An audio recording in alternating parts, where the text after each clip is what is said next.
What's up, guys? Small, so been a bit, but either way, let's cut all that crap. Let's get into the video real quick. So this time I got a different type of video that I've been wanting to vlog for a while now. I recently hit 50,000 miles on the Honda Civic. You guys that don't know, I'm a huge car guy. I don't want to say huge, I want to say like decent, I guess I'd say.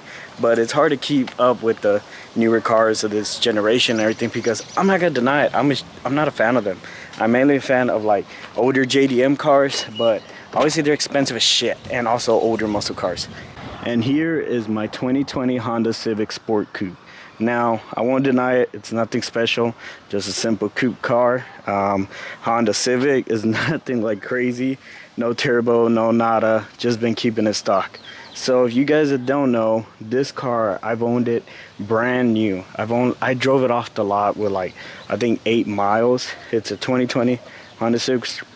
It's a 2020 Honda Civic Sport Coupe 2.0 naturally aspirated engine.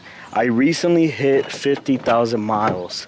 Now, to be honest with you, I'm very happy with this car, guys. It has enough power, enough weight, great handling for the price and the size of this vehicle. I've been paying, I think I paid like 25 grand for this one, to be honest with you. I paid 25,000, but look, right there we got 50,687. Don't worry, I got full footage of when I hit the exact 50,000 miles. I've been so busy that I haven't had a chance to do anything else though on recording. I'm about to hit the 50K. I'm at 49999. 50,000, there we go. Let's go and take a look at it though. But as right now, I want to show you guys and tell you guys what experiences I've gone through, bad and good, what I wish this car had, what I wish it didn't have, and stuff like that. Either way, let's get to it. Let's see what we could do. So right off the bat, this is the engine. This is the sweet spot, the power, everything. So, like I said, you got the 2.0 liter naturally aspirated engine with obviously the VTEC. So, I'm gonna be honest with you guys. I've done everything through Honda dealerships. I get all my maintenance done from the very first day I bought it to when I was living in Austin to me moving to Oklahoma. I've had all the oil changes done at Honda, everything. And I'm gonna be honest with you guys. This thing has been driving smooth. So a couple things of maintenance of what I did with this vehicle. I've only done oil changes and transmission fluid change. You have to do the transmission fluid change every 25 to 30,000 miles. I think I did mine at like 30,000 miles, and everything's been smooth, to be honest. It shifts right. Haven't had a single issue or nothing.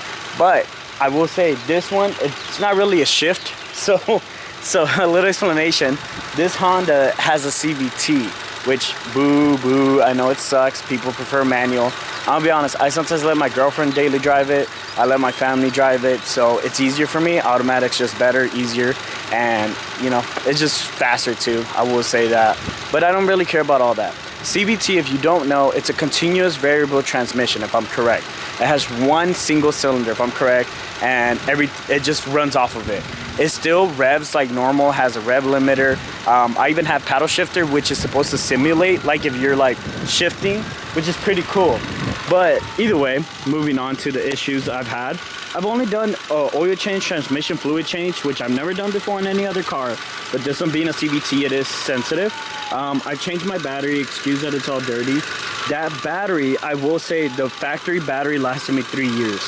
This one, I bought one with Honda, and I doubt it'll pick it up, but yeah, sorry, like I said, it's all dirty. But this one, if I'm correct, this battery, I have 7-year warranty directly with Honda, which I highly recommend. And yeah, other than that, that's literally all I've done for maintenance, guys.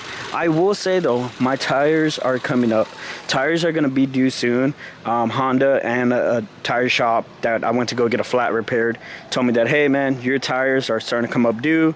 But other than that, I got definitely I definitely got 3.5, 4 years worth of tire usage out of them. So time to just upgrade. Hopefully I could get some stickier tires or maybe something similar, with all honesty.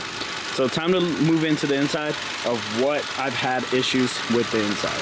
So my bad. I know I said I was going to talk about the interior, but I forgot to talk about the exterior if I had any issues. I have had, actually. but nothing terrible. One time, this fog light cracked. I want to tell you guys, yeah, that fog light cracked. I don't know if it was a pebble or something, but it definitely cracked, and I had to replace that. Which I will say, if you're ever gonna buy fog light, buy aftermarket. Those are aftermarket. If you're gonna get fog lights, I recommend getting aftermarket. Don't get an OEM, because if I'm correct, OEM were like 100 and some. Aftermarket were only like 50 bucks for the pair. I think it was the pair, or if not, I just got a single one. I can't remember, but either way, yeah.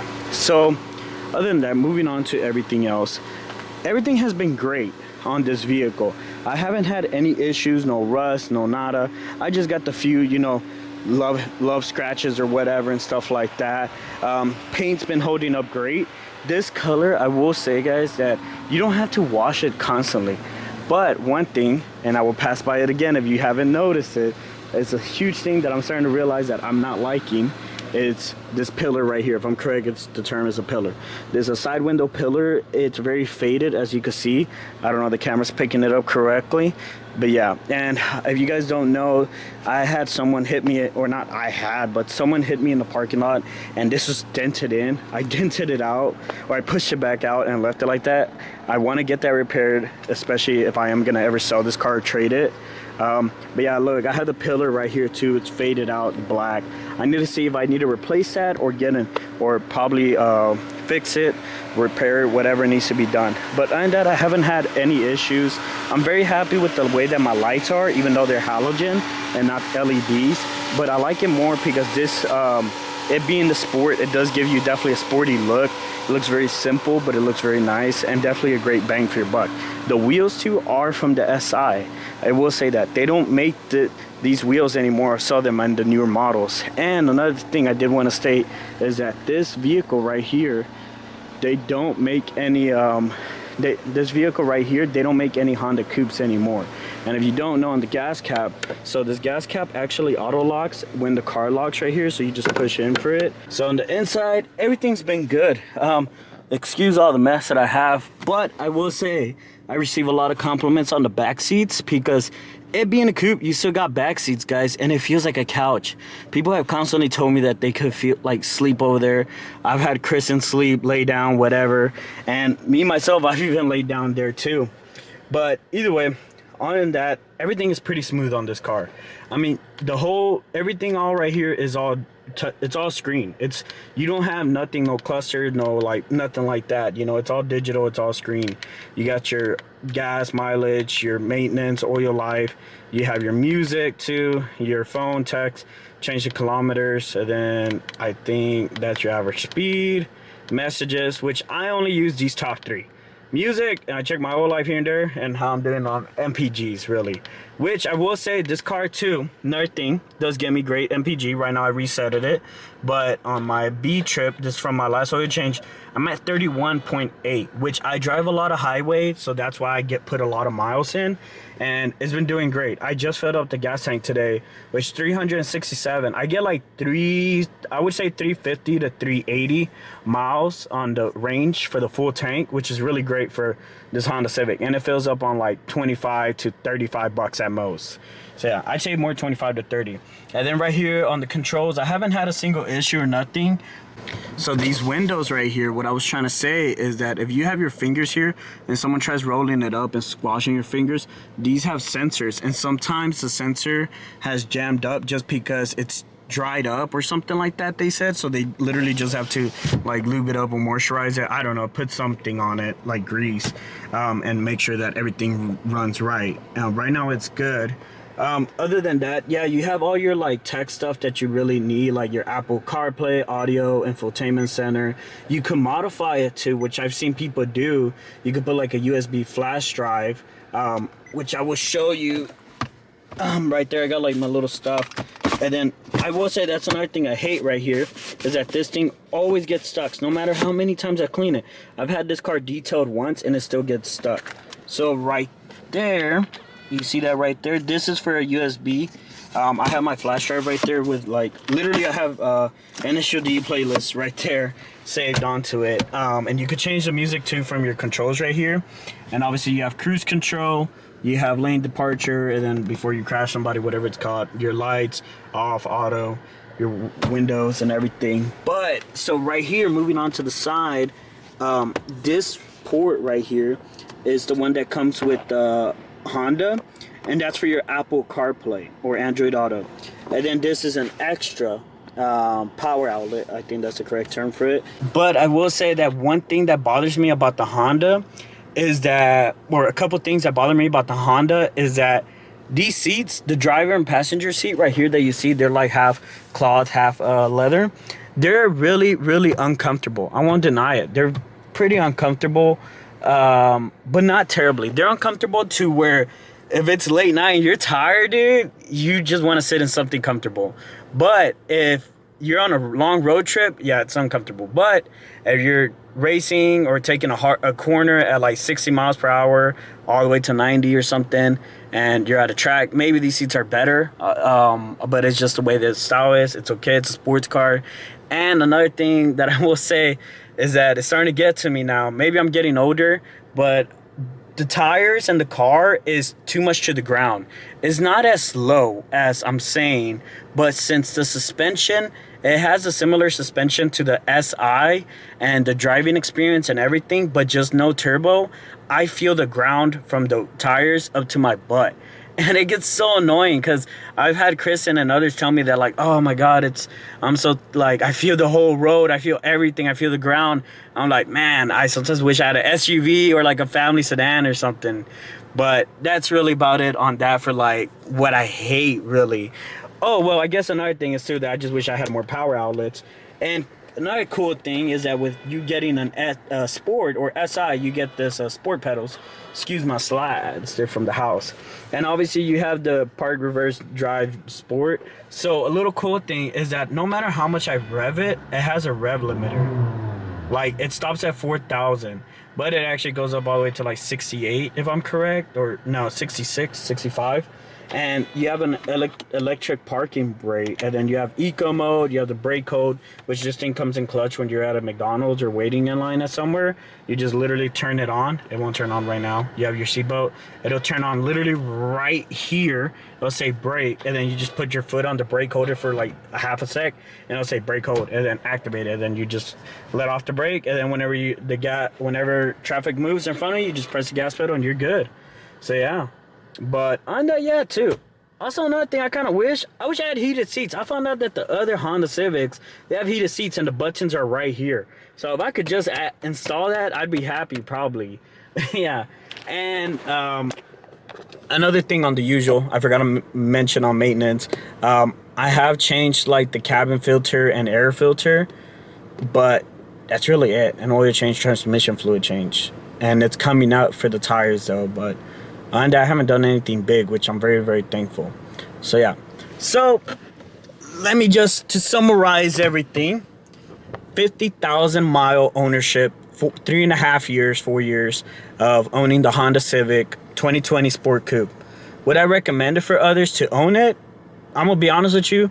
Yeah, if you're young and you kind of want a car to have fun with but still look nice but not break the bank, and you don't really give too much about horsepower, then 100% I would recommend a Honda Civic. And it has a lot of safety features too. Like it has the brake, the front forward collision. It'll tell you to stop, and if you don't stop, it'll actually activate the emergency brake and like stop, like floor the brakes. If it's scary, it's happened to me a couple times, but it's safety.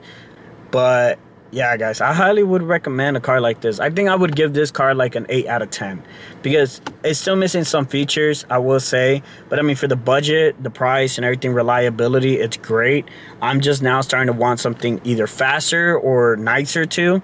And this car just really, there's only so much I could do, with all honesty. And obviously the seats being uncomfortable. But in that, I fit pretty good. I'm 5'5", I'm a short guy, so I fit really, really comfortable. But I've seen people that up to like 6 feet that fit pretty decent on this car. So yeah, they just kind of lean back more.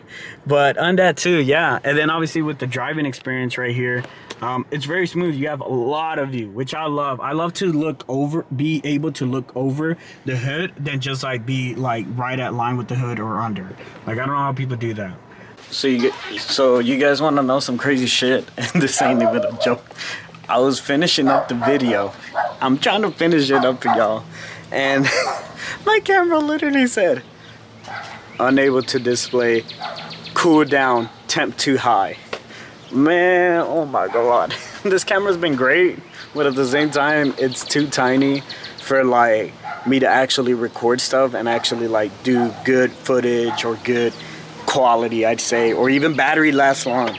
But it's the price I pay because I wanted a small pocket-sized camera that I could just take anywhere, and it did work out, I will say that. But on top of that, I gotta carry batteries, I gotta carry all this other crap. So either way, let's go ahead and move on. The last thing I forgot to show you guys is that this is the trunk. Now, right now I got a bunch of crap in there, but I won't deny it. My trunk is small. It's pretty small, but it's also big compared to most coupes, I will say that. And another cool thing, I don't think I ever pointed out, is I got the HDMI exhaust. Yeah, the one that everyone makes fun of. Just know that me owning this bad boy for shit since October of 2020, brand new before COVID, it drove through a snowstorm. It drove through snow here in Oklahoma where 4x4 and huge lifted trucks get stuck, and I managed to get through and pass through and get to where I needed to go. It was a great car. It's a great car. And I'm planning to sell it probably when I hit 80,000 or 90,000 miles, for sure before the 100,000 mile mark. But until then, I'm gonna be driving it, just daily in it, and see what happens next. Thank you guys for watching. Sorry it wasn't a crazy vlog, but hey, I've been wanting to make this video about my car. You never know, maybe I'll start adding some little mods or something and show it with you guys on the channel. So yeah, cause I need to modify it, and I got an itch right now for car modifying, and I can't scratch it because money's so tight, everything's so expensive. Okay, bye guys.